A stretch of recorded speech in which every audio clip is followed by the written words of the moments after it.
Hello दोस्तों, welcome to Uttarakhand समाधान। तो दोस्तों आज हमारा डेली नाइट टेस्ट सीरीज आज पार्ट 5 है। तो इससे पहले 4 भाग इस यूट्यूब पर अपलोड हो चुके हैं। एक कुछ बेहतर करने की सोच रहे हैं इस सीरीज़ के माध्यम से। धीरे धीरे कुछ नया नया इसमें जुड़ता जाएगा आप लोगों के लिए। तो चलो फिलहाल तो हम बात करते हैं आज के इस टॉपिक पर। तो पहला प्रश्न है हमारा, लेकिन इस प्रश्न से पहले आपको एक चीज़ बता दूं मैं। एक बार मैंने बीच में कहा था कि हल्द्वानी को किसने बसाया था ना, तो वहाँ पर मैंने कहा था ट्रेन ने, तो गलती से वहाँ पर 1934 लिखा हुआ था, तो मेरे से 1934 ही बोला गया। तो उसको सही करना है कि वो है हमारे कब 1834 में। तो आज का हमारा पहला प्रश्न है कि मण का सूर्य मंदिर कहाँ स्थित है।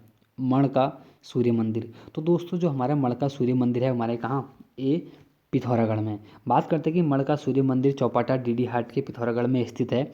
और हमारा एक दुगई आगर का सूर्य मंदिर भी गंगोली हाट में स्थित है। और भगवान आदित्य सूर्य मंदिर भी गंगोली हाट में है। और चौपटा का सूर्य मंदिर हमारे कहाँ है, ये भी यहीं पर स्थित है। कुछ हमारे महत्वपूर्ण सूर्य मंदिर है, पहले उन पर बात कर लेते हैं चलो आज। जैसे कि हमारा पहला सूर्य मंदिर है कटारमल सूर्य मंदिर, ये हमारा कोसी अल्मोड़ा में पड़ता है। उसके बाद दूसरा हमारा है पठेली का सूर्य मंदिर। देखो ना, बात दूसरे की नहीं है कि जो मैंने सीक्वेंस लिखे हैं।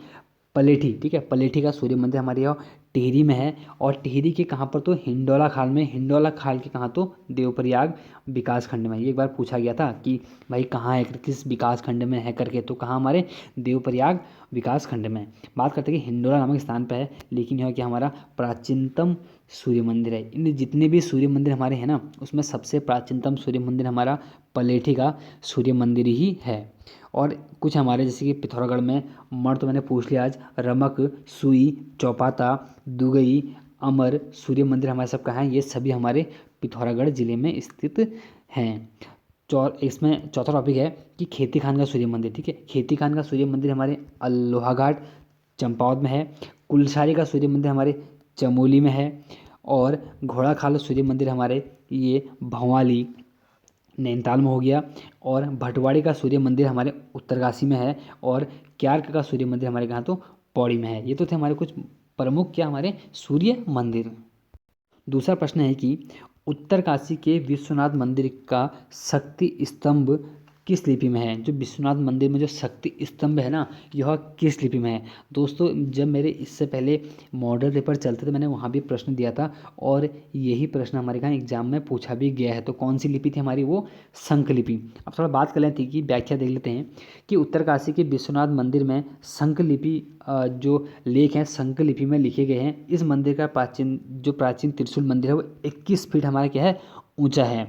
और इस त्रिशूल में अशोक चल 1193 में केदार भूमि जीतने का उल्लेख भी किया गया है। और है कि विश्वनाथ मंदिर का जो जीर्णोद्धार किया ना, महारानी खनेती ने किया। खनेती किसकी पत्नी थी हमारी, सुदर्शन शाह की पत्नी थी। कहीं पर तो ये लिखा है कि विश्वनाथ मंदिर का निर्माण खुद सुदर्शन शाह ने कराया था। मंदिर का निर्माण नहीं है, पुनर्निर्माण। और कहीं पर लिखा है कि उसकी पत्नी खनेती ने। तो दोनों में जो भी आए तो देख लेना आप लोग। खनेती आएगा तो खनेती करेंगे, सिर्फ सुदर्शन से आएगा तो सुदर्शन शाह ही करेंगे।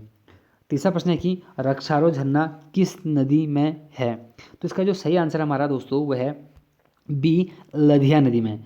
बात करते हैं कि लधिया नदी, जब व्याख्या पढ़ते हैं ना कि रक्षारो झरना लधिया नदी पर स्थित है। और लधिया की कुल लंबाई कितनी हमारी 52 किलोमीटर है। और लधिया की खुद सहायक नदी हमारी कौन सा, क्वाराइला व राठिया नदी। और राठिया नदी के तट पर हमारा मीठा रीठा साहिब हमारे प्रसिद्ध गुरुद्वारा है, वो हमारे कहाँ पर है, वो राठिया नदी के संगम पर है। और बात करते हैं कि लधिया नदी ना, लधिया नदी हमारे, तो लधिया नदी सूखा नामक स्थान पर काली नदी से मिल जाती है। और जो यह लधिया नदी है ये कहाँ से निकलती, तो ये गजार नामक स्थान से निकलती है, जो कि अल्मोड़ा, नैनीताल और चंपावत मिलन बिंदु पर स्थित है। यहाँ पर दोस्तों शायद मुझे लगा उसमें नैनीताल अल्मोड़ा तो उसमें लिखा था, लेकिन हाँ सॉरी, उसमें पिथौरागढ़ लिखा है किताब में, परीक्षा में पिथौरागढ़ लिखा हुआ है। तो पिथौरागढ़ तो नहीं हो सकता है, क्योंकि जो तीनों का संगम है ना, वो अल्मोड़ा और नैनीताल और चंपावत का तीनों का संगम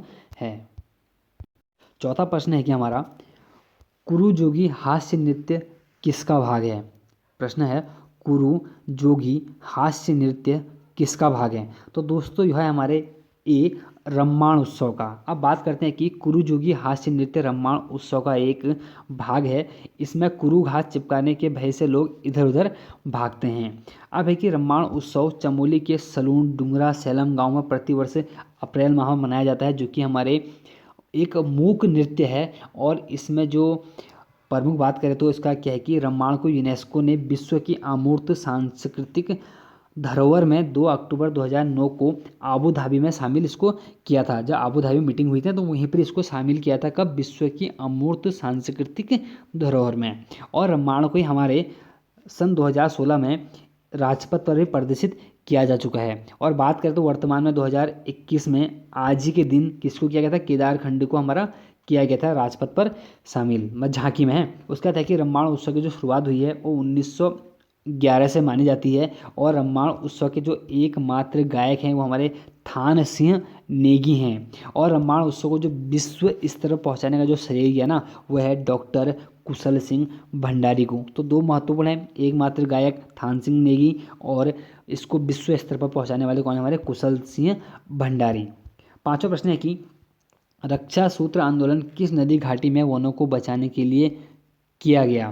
तो इसका जो सही आंसर दोस्तों वो है हमारा बी जलकुर नदी। जलकुर नदी हमारी भिलंगना क्षेत्र में छोटी सी नदी है, तो उसी को एक मतलब वहीं के वनों को बचाने के लिए कदम उठाया गया था। और बात करते हैं कि व्याख्या तो देख लो कि रक्षा सूत्र आंदोलन जलकुर नदी जो कि 1994 में 1994 में वनों को बचाने के लिए प्रसिद्ध पर्यावरणविद हमारे सुरेश भाई के नेतृत्व में चलाया गया। और यह टिहरी के भिलंगना क्षेत्र से है। और विशेषकर आज भी जो हमारे रक्षा सूत्र जो पेड़ों में बंधे हुए मिलते हैं ना, वो हमारे रयाला गांव में मिलते हैं। नवा प्रश्न है कि मेरी लाडली किसकी प्रसिद्ध रचना है, मेरी लाडली। तो दोस्तों इसका जो सही आंसर हमारा वो है बी तारादत्त गैरोला की। अब बात करते हैं तारादत्त गैरोला की, तो मेरी लाडली तारादत्त गैरोला की प्रसिद्ध रचना है।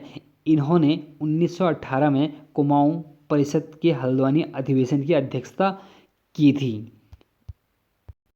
और एक महत्वपूर्ण और है तारादत्त गैरोला से, क्योंकि गढ़वाल जन जागरण का पितामह किसे बोलते, तो तारादत्त गैरोला को ही बोलते हैं। और उत्तराखंड का महर्षि भी किसे बोलते हैं, तो हमारे तारादत्त गैरोला को ही बोलते हैं। और 1918 में कुमाऊं परिषद के हल्द्वानी अधिवेशन में अध्यक्षता भी किसने की थी, हमारे तारादत्त गैरोला ने ही की थी। और 1905 में गढ़वाली के प्रकाशन का भी कार्य हमारे तारादत्त गैरोला ने किया था। और बात करते हैं कि तारादत्त गैरोला के एक और महत्वपूर्ण प्रश्न है हमारा, जब कप्पू चौहान युद्ध करता किससे, अजयपाल से ना, तो कप्पू चौहान पर अजयपाल की वीर गाथाओं का जो उल्लेख किया था वो भी हमारे तारादत्त गैरोला ने ही किया है। और गढ़वाल के जनजागरण का पिता भी किसको बोलते हैं, तारादत्त गैरोला को बोलते हैं, आपको बता चुका हूँ। और है कि हरिकृष्ण रतूड़ी गढ़वाल के प्रथम राय साहिब थे। और 1917 में नरेंद्र हिंदू लॉ का नाम से इन्हें प्रकाशित किया था। सातवां प्रश्न है कि प्रसिद्ध रामताल गार्डन किस जिले में है।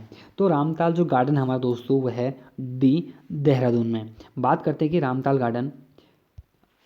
गार्डन देहरादून जिले में स्थित है। यहाँ मुख्य रूप से 3 मई को वीर शहीद केसरी चंद की स्मृति में मेले का आयोजन किया जाता है।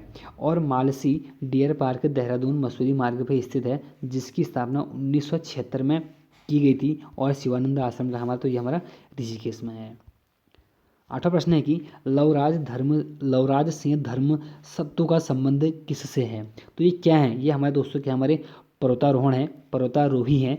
और व्याख्या पढ़ते हैं कि लवराज सिंह धर्म सत्तू का संबंध पर्वतारोहण से है। इन्होंने अब तक कुल 8 बार एवरेस्ट फतेह कर लिया है। और इनका जो संबंध है हमारा, वो हमारे कहाँ से है, पिथौरागढ़ जिले से है। ये शायद किसी ये अभी हेड कांस्टेबल है वैसे कोई या दरोगा है शायद अभी किसी पद में, सर एसएससी के अंदर कहीं पर कुछ कार्य करते हैं। और बात करते हैं कि कुछ मुहर्रम और रीना धर्म सत्तू दक्षिणी ध्रुव पर पहुंचने वाली हमारी उत्तराखंड की हमारी पहली महिला है। 9वां प्रश्न है कि केदारनाथ में मंदाकिनी से कौन सी नदी मिलती है। तो दोस्तों जो सही आंसर है इसका वो है बी मधुगंगा। अब कुछ व्याख्या देख लेते हैं कि केदारनाथ में मंदाकिनी से मधुगंगा नदी मिलती है। केदारनाथ 12 ज्योतिर्लिंगों में से एक है। केदारनाथ मंदिर के निकट शंकराचार्य की समाधि स्थापित की है और यह 4 धामों में से तीसरा धाम है। और श्रावण मास में यहाँ अन्नकूट मेला लगता है, जो कि कब लगता है, हमारे रक्षा बंधन के दिन यह मेला लगता है। इसको आप नोट कर लें।